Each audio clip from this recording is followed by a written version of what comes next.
Welcome to Chat and Dish. I'm Casey Quadetti, and today we're going to celebrate fresh pumpkins. Yeah, they're good for a lot more than just making jack-o'-lanterns for Halloween night. So today I want to show you how to make your own pumpkin puree, easiest thing in the world. We're going to take our pumpkins, cut them in half, clean them out with an ice cream scoop. It makes it really, really easy. Turn them flesh side down. Bake them in a 400-degree oven for about 40 minutes. Let them cool. Scoop out the puree. It's easy, comes right out like that, and then just blend them for about 3 minutes, and you've got your own homemade pumpkin puree. Now, let's talk about the other things we're going to make. Pumpkin lasagna is what we're going to work on first. It's absolutely fabulous. We're going to start off by making a simple red sauce with a little bit of sausage in it. And while that's going, we're going to make ourselves the most delicious pumpkin spice bundt cake. Ooh, and here's a little treat. It's also great for breakfast. Red sauce begins with 1 medium onion that you finely chop. Pop your onions into a nice large saute pan with 3 tablespoons of olive oil over medium heat until your onions are translucent. It's going to take about 7 to 10 minutes for our onions to become translucent, so in the meantime, let's peel and chop 4 cloves of garlic. Thinly slice 8 ounces of baby portobello mushrooms that you have wiped down with just a damp paper towel. Add Italian sausage now. This is out of the casing. You don't want it in the casing. Just pop it in and break it up. I used 2 sausages. You can use up to a pound. Me, I just like a little flavor of the sausage. Our sausage is lightly browned and just cooked through. Now, add your mushrooms and your garlic. You're going to let these cook for about 5 minutes. Mushrooms are nicely cooked. We're adding a half a cup of a really nice hearty Bordeaux. Remember, use the wine that you're going to serve with the dish when you're cooking. Never buy a cheap wine for cooking. While your wine is reducing by half, chop a 1/4 cup each of fresh basil and fresh oregano. Add your fresh herbs and 26 ounces of tomato sauce. Simmer for 15 minutes. All right, mix 1 cup of your pumpkin puree. Ooh, this is absolutely gorgeous. And you know, fresh pumpkin tastes great, as is. Add 1 egg and mix those 2 together, then set it aside. 2½ cups of ricotta cheese, a cup of shredded mozzarella, and 1/2 cup of pecorino romano. Just simply mix these together. Thinly slice 2 zucchinis. Put a nice ladle of your sauce, spread it around the bottom of your lasagna dish. Top with your lasagna noodles. I'm using the no-bake noodles. If you like the ones that you actually boil and then drain, go ahead and use those. It's really fine, whatever your preference is. Top the noodles with half of your pumpkin mixture and then just spread it around evenly. Half of our zucchini go in next. Half of our cheese mixture. Just spread that around. Okay, now another layer of sauce and then just start all over again. Noodles, zucchini, cheese, pumpkin, okay?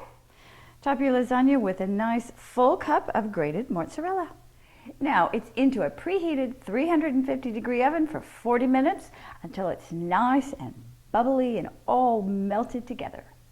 Ooh, for our pumpkin spice bundt cake, measure out 2½ cups of all-purpose flour, 2 teaspoons baking powder, 1 teaspoon baking soda, 3/4 teaspoon allspice, and 1/2 teaspoon salt.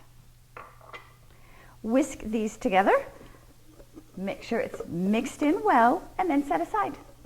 Combine 1 1/4 cups of pumpkin puree, 3/4 cup buttermilk. Give it a good shake before you measure it out, and 1 teaspoon of vanilla. Give these a good stir to combine well and set them aside.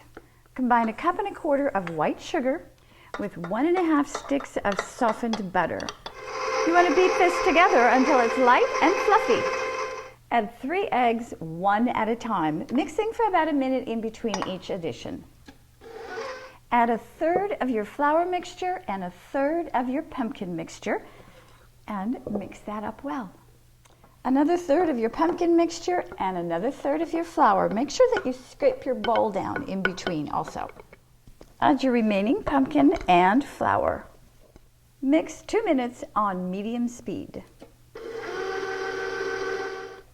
Okay, our cake batter goes into a prepared bundt pan, buttered and floured or sprayed with nonstick spray.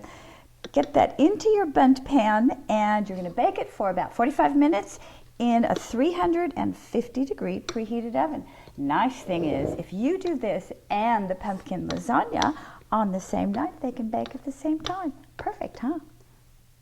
Before putting this in the oven, I want you to smooth your batter all the way around so that it's nice and even. And then take your pan and give it 3 or 4 really good hard taps on your counter. That gets the air bubbles out, makes it bake a little bit better. Here's our lasagna, hot and bubbly right out of the oven. You need to let it rest for about 15 minutes before you cut and serve. Okay, right at 45 minutes, our toothpick came out nice and clean, so the cake is done. We need to let it sit for 15 minutes before we take it actually out of the bundt pan. And in the meantime, let's make a little bit of frosting.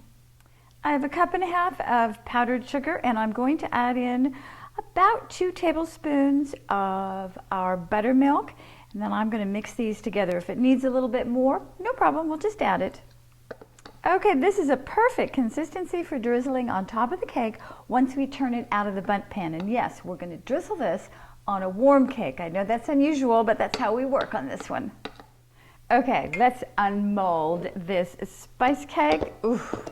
Okay, so if we're really good bakers, it's going to come right out and be absolutely perfect. Okay, let's see if we get an A on our cake. Yay! Ah, look at that. Let's just drizzle our powdered sugar icing all across the top of our cake, and then we can cut and serve.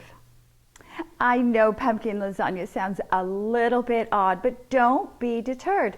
The first time I tried putting pumpkin in my lasagna, my family originally said, you've got to be kidding. They stormed around the house, you're ruining the lasagna, you're ruining the lasagna.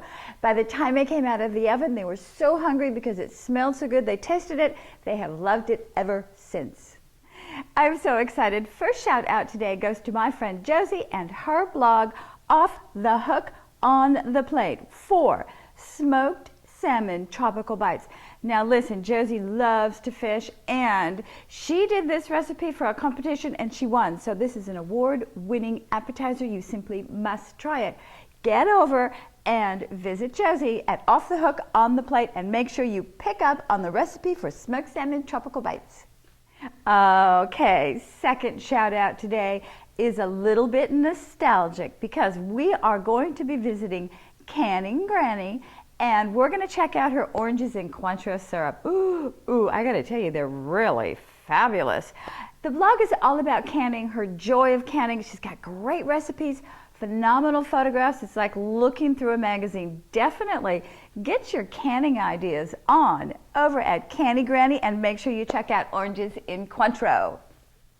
As always, thank you for visiting. Until next time, I'm going to miss you. Oh, I would love to hear how you and your family like both of these pumpkin dishes.